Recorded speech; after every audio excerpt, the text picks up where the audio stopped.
नमस्ते। चलिए, आज एनिमल किंगडम के क्लासिफिकेशन यानी वर्गीकरण के एक बहुत ही सिस्टमैटिक और एक्साइटिंग सफर पर निकलते हैं। हम ये देखेंगे कि साइंटिस्ट जानवरों की इस इनक्रेडिबल डाइवर्सिटी को आखिर समझते कैसे हैं। तो इस सफर में हम 5 मेन हिस्सों से गुजरेंगे। पहले हम समझेंगे कि लाखों प्रजातियों को समझने की शुरुआत कहाँ से होती है। फिर हम क्लासिफिकेशन के लिए इस्तेमाल होने वाले टूल्स पर नजर डालेंगे। इसके बाद इनवर्टिब्रेट्स यानी बिना रीढ़ की हड्डी वाले जानवरों का एक टूर करेंगे। फिर कॉर्डेट्स के बेसिक डिजाइन को समझेंगे और आखिर में हम वर्टिब्रेट से मिलेंगे। जरा सोचिए, धरती पर 10 लाख से भी ज्यादा एनिमल स्पीशीज के बारे में हम जानते हैं, उन्हें डिस्क्राइब कर चुके हैं। तो सवाल ये है कि इतनी बड़ी डाइवर्सिटी को, इतनी सारी प्रजातियों को हम समझना शुरू कैसे करें। यहीं पर क्लासिफिकेशन यानी वर्गीकरण एक हीरो की तरह आता है, जो हमें इस विशाल दुनिया को ऑर्गेनाइज करने में मदद करता है। तो इस पूरी डाइवर्सिटी को सॉर्ट आउट करने के लिए साइंटिस्ट्स एक तरह की टूल किट का इस्तेमाल करते हैं। ये कुछ नहीं बल्कि जानवरों के फिजिकल स्ट्रक्चर और उनके एवोल्यूशनरी डेवलपमेंट पर बेस्ड कुछ फंडामेंटल फीचर्स का एक सेट है। इस टूलकिट का पहला टूल है ऑर्गेनाइजेशन का लेवल। सबसे बेसिक है सेलुलर लेवल, जैसा हमें स्पंज में देखने को मिलता है, जहां सेल्स बस एक ढीले ढाले गुच्छे में होते हैं। एक लेवल ऊपर जाएं तो आता है टिश्यू लेवल, जैसे कोएलेंटोरेट्स में, जहां सेल्स मिलकर टिश्यू बनाते हैं।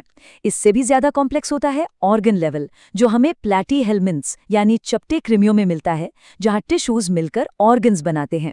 और सबसे एडवांस्ड है ऑर्गन सिस्टम लेवल, जैसा कि एनालिड्स और आर्थ्रोपोड्स में होता है, जहां ऑर्गन्स मिलकर पूरे फंक्शनल सिस्टम्स तैयार करते हैं। अगला टूल है बॉडी सिमेट्री। कुछ जानवर जैसे कोलिंटोरेट्स और सीटेनोफोर्स में रेडियल सिमेट्री होती है, मतलब आप उन्हें सेंटर से गुजरने वाले किसी भी प्लेन से काटें, आपको 2 बराबर हिस्से मिलेंगे, बिल्कुल एक पिज्जा की तरह। दूसरी तरफ ज्यादातर जानवरों में और हम में भी बाइलैटरल सिमेट्री होती है। इसका मतलब है कि बॉडी को सिर्फ एक ही प्लेन से 2 बराबर लेफ्ट और राइट हिस्सों में बांटा जा सकता है, जैसा कि एनालिड्स और आर्थ्रोपॉड्स में होता है। जानवरों को उनकी एम्ब्रियोनिक लेयर्स के आधार पर भी बांटा जाता है। डिप्लोब्लास्टिक जानवर जैसे कोलेंट्रेट्स में 2 लेयर्स होती हैं, एक बाहरी एक्टोडर्म और एक अंदरूनी एंडोडर्म। लेकिन ट्रिप्लोब्लास्टिक जानवरों में इन दोनों के बीच एक तीसरी बहुत जरूरी लेयर होती है, जिसे मीजोडर्म कहते हैं। और यही मीजोडर्म, यही वो की है जो ज्यादा कॉम्प्लेक्स ऑर्गन्स और ऑर्गन सिस्टम्स के डेवलपमेंट को मुमकिन बनाती है। एक और जरूरी चीज है सिलोम। आसान भाषा में कहें तो बॉडी कैविटी, मतलब शरीर की दीवार और गट के बीच की जगह। जिन जानवरों में ये कैविटी मीजोडर्म से पूरी तरह लाइंड होती है, उन्हें सिलोमेट कहते हैं, जैसे एनालिड्स और मॉलस्क्स। कुछ में, जैसे एशकेलमेंथिस में, ये कैविटी तो होती है पर मीजोडर्म से पूरी तरह लाइंड नहीं होती, इसलिए उन्हें स्यूडोसिलोमेट कहा जाता है। और कुछ, जैसे चपटे कृमि में, तो ये बॉडी कैविटी होती ही नहीं, उन्हें एसिलोमेट कहा जाता है।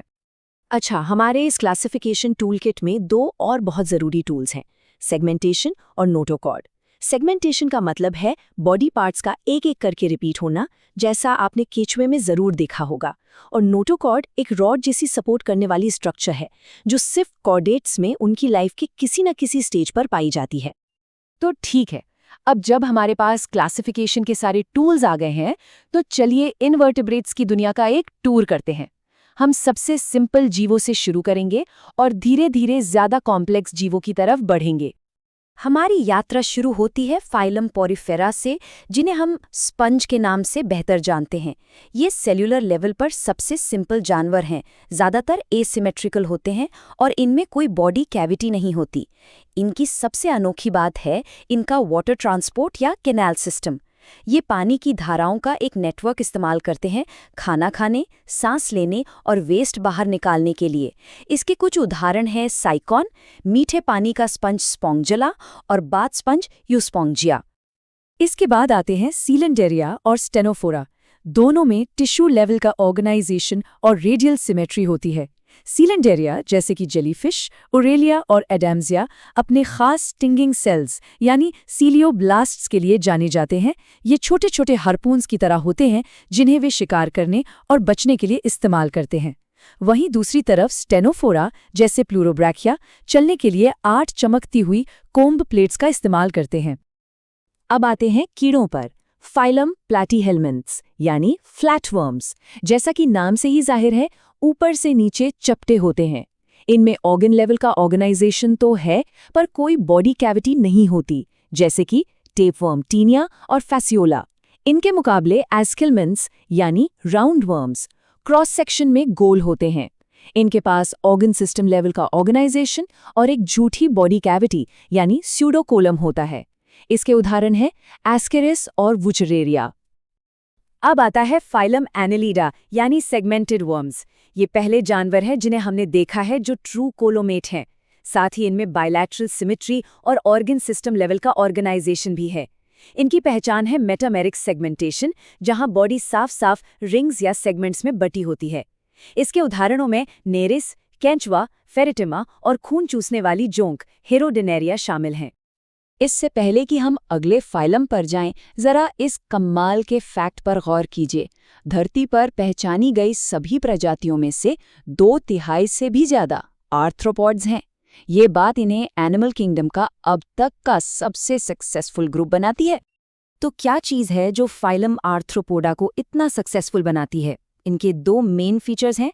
एक काइटिन से बना मजबूत बाहरी कवच जिसे एक्सोस्केलेटन कहते हैं, और जॉइंटेड अपेंडेजेस यानी जुड़े हुए पैर। ये भी ऑर्गन सिस्टम लेवल वाले कोलोमेट जानवर हैं। एपिस यानी मधुमक्खी, लोकस्टा यानी टिड्डी और लिविंग फॉसिल किंग क्रैब लिमुलिस इसके कुछ उदाहरण हैं। दूसरा सबसे बड़ा फाइलम है मोलास्का। इन जीवों की बॉडी आमतौर पर एक कैल्शियम के शेल से ढकी होती है और इनके पास एक मस्कुलर फुट और एक विसरल हम्प होता है। ये भी ऑर्गन सिस्टम लेवल वाले कोलोमेट जीव हैं। इस डाइवर्स ग्रुप में पीला यानी एप्पल स्नेल, ऑक्टोपस और पिंक टैडा यानी मोती बनाने वाली सीप जैसे जानवर शामिल हैं। हमारी इनवर्टिब्रेट टूर के आखिरी पड़ाव पर 2 फाइला हैं। पहला एकाइनोडर्माटा यानी कांटेदार चमड़ी वाले जानवर। इनके अडल्ट्स में रेडियल सिमेट्री होती है और इनका सिग्नेचर फीचर है एक यूनिक वाटर वैस्कुलर सिस्टम। सोचिए एस्टीरियाज यानी स्टारफिश या एकाइनस यानी सी अर्चिन के बारे में। और दूसरा है हेमिकॉर्डाटा। ये कीड़े जैसे दिखने वाले समुद्री जानवर हैं, जैसे कि बैलेनोग्लॉसिस, जिनकी बॉडी प्रोबॉसिस, कॉलर और ट्रंक में बटी होती है। तो इनवर्टेब्रेट्स का टूर तो हो गया है। अब बारी है कॉर्डेट्स की, यानी उस फाइलम की जिसमें हम इंसान भी आते हैं। चलिए उन फंडामेंटल फीचर्स को समझते हैं जो इस ग्रुप के सभी मेंबर्स को एक साथ जोड़ते हैं। ये टेबल कॉर्डेट्स और नॉन कॉर्डेट्स के बीच के 5 बड़े अंतरों को साफ साफ दिखाती है। कॉर्डेट्स में नोटोकॉर्ड होता है, नॉन कॉर्डेट्स में नहीं। कॉर्डेट्स में सेंट्रल नर्वस सिस्टम पीठ की तरफ खोखला और सिंगल होता है, जबकि नॉन कॉर्डेट्स में ये पेट की तरफ ठोस और डबल होता है। इसके अलावा गले में गिल स्लिट्स, पेट की तरफ दिल और एक पोस्ट एनल टेल, ये सभी फीचर्स मिलकर कॉर्डेट्स का बॉडी प्लान बनाते हैं, जो नॉन कॉर्डेट्स में नहीं मिलते। अब हम फाइलम कॉर्डाटा के अंदर एक खास सब फाइलम वर्टेब्राटा पर फोकस करेंगे। इन जानवरों की खास बात यह है कि इनमें जो नोटोकॉर्ड है वो अडल्ट स्टेज में रीढ़ की हड्डी यानी वर्टिब्रल कॉलम में बदल जाता है, जो कार्टिलेज या हड्डी का बना हो सकता है। वर्टिब्रेट्स में सबसे पहले आती हैं मछलियां, जिन्हें 3 मेन क्लासेस में बांटा गया है।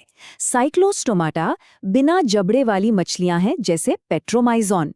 फिर हैं कॉन्ड्रिक्थीज यानी कार्टिलेज वाली मछलियां, जिनके पास पावरफुल जॉज होते हैं, जैसे शार्क स्कॉलियोडॉन। और आखिर में है ऑस्टिकथीज यानी हड्डी वाली मछलियां, जैसे लैबियो या रोहू, जो तैरने के लिए एयर ब्लैडर का इस्तेमाल करती हैं। जमीन पर आने वाले पहले वर्टिब्रेट्स थे टेट्रापॉड्स।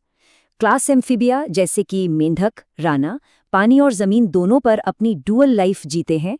इनकी स्किन नम होती है और दिल 3 चेम्बर्ड होता है। क्लास रेप्टिलिया जैसे कछुआ चेलोन और कोबरा नाजा जमीन पर रेंग कर चलते हैं। इनकी स्किन सूखी होती है और दिल आमतौर पर 3 चेम्बर्ड होता है। ये पूरी तरह से जमीनी जिंदगी के लिए अडेप्टेड हैं।